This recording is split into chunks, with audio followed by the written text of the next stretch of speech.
가난과 절망에서 벗어나게 한 관세음보살의 가피력.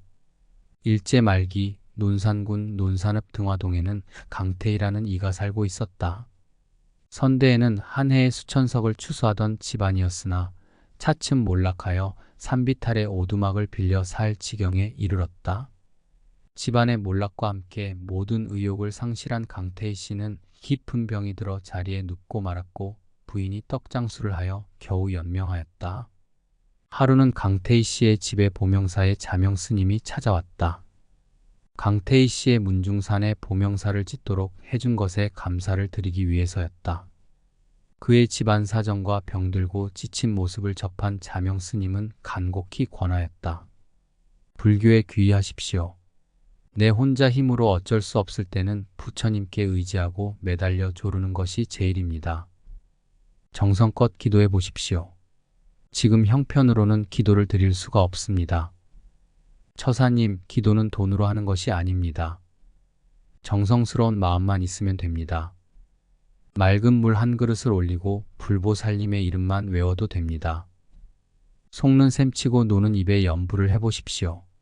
말씀은 감사합니다만 그게 어디 말처럼 쉬운 일입니까? 그렇지 않습니다. 혼자서 기도하기 힘들면 우리 절에 찾아오십시오. 소승과 함께 염불을 하십시다. 자명 스님이 간곡히 기도를 권한 지 10여일이 지난 어느 날 강태희 씨는 보명사를 찾아왔고 스님은 반갑게 맞이하여 방을 하나 내어주었다.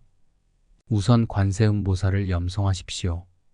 그는 스님의 지도에 따라 일념으로 관세음보살을 염하였고 100일 정도 지났을 무렵 관세음보살의 현몽이 있었다. 노인으로 모습을 바꾼 관세음보살이 불그스름한 물을 건네준 것이다. 마셔라. 그 물을 벌컥벌컥 들이켰고 아침에 일어나 보니 몸은 날아갈 듯이 가벼워져 있었다. 그 뒤 그의 가족은 열렬한 불자가 되었고 집안에서는 관세음보살을 염송하는 소리가 아침 저녁으로 끊이지 않았다. 그리고 강태희 씨의 부인은 떡장수를 그만두고 물감장수 행상을 하였고 물감을 팔러 다니다가 알게 된 주단 포목 도매를 하는 사람으로부터 옷감을 외상으로 줄 테니 옷감 장수를 해보라는 제의를 받았다. 마침내 그녀는 옷감을 떼어 시골로 다니며 파는 보따리 장수를 시작하였고 부지런히 노력한 결과 3년이 지나지 않아 가게를 얻을 수 있을 만큼의 돈을 모았으며 운이 활짝 열려 가게를 연 지 몇 년 만에는 논산에서 둘째 가라면 서러운 갑부가 되었다. 어두운 불행의 기운을 밝음으로 바꾸어 놓는 관세음보살의 가피가 있었던 것이다. 염불은 어떻게 해야 하는가? 월화스님, 염불의 방법은 간단하다. 아미타 불이나 관세음보살, 지장보살 등 내가 선택한 한 분 불보살님의 명호를 입으로 외우면서 마음으로 그 분을 생각하면 된다. 그러나 이렇게만 이야기하면 조금 염불을 하다가 다른 유혹에 빠지거나 스스로 번뇌를 일으키게 되면 포기해버리는 불자들이 많기 때문에 조금 더 상세히 논하여 보고자 한다. 첫째, 입으로 불보살을 외울 때의 요령이다. 가령 나무아미타 불을 외운다고 할 경우 입으로 외우라고 했다 하여 꼭 입 밖으로 소리가 크게 나와야 하는 것은 아니다. 때로는 크게 할 수도 있고 때로는 작게 할 수도 있으며 때로는 나 혼자만의 속삭임처럼 할 수도 있다. 마음이 답답하거나 다급한 일이 있다면 큰 소리로 또는 절을 하면서 행할 수도 있다.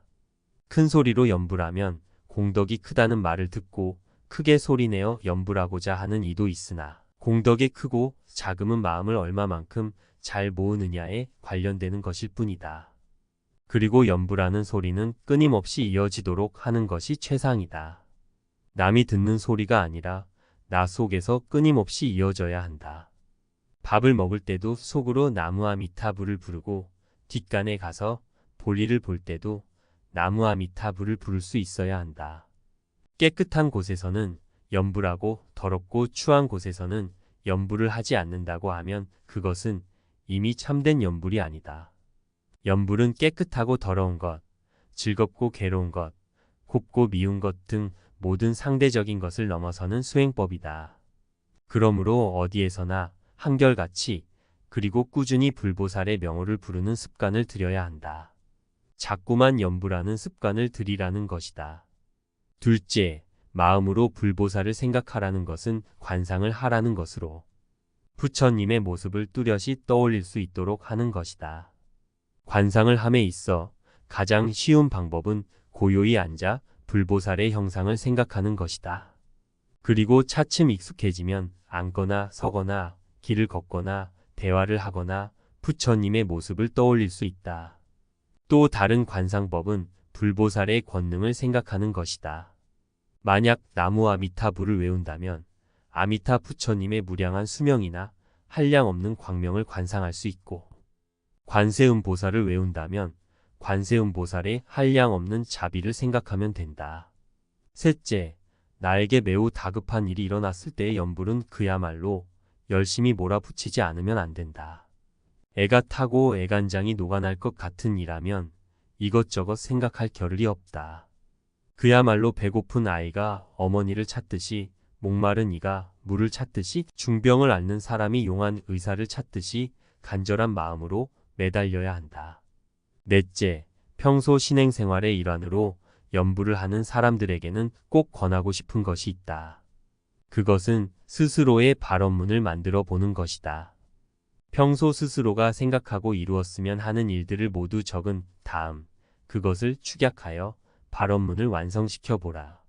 그리고 일정 시간 염불을 한 다음에는 꼭 그 발언문을 외우도록 하라.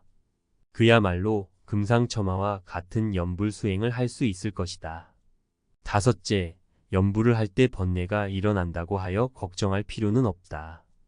염불을 하는 대부분의 사람은 번뇌 때문에 마음이 잘 모아지지 않는다. 이렇게 염불해도 되는 것일까 하는 회의에 종종 빠져들게 된다. 그러나 일어나는 번뇌를 걱정할 일이 아니다. 왜냐하면 번뇌는 스스로 일어났다가 저절로 사라지는 것이기 때문이다. 그러므로 일어난 번뇌에 신경을 쓰지 말고 오직 염불에만 마음을 쏟으면 번뇌는 스르르 사라져 버린다.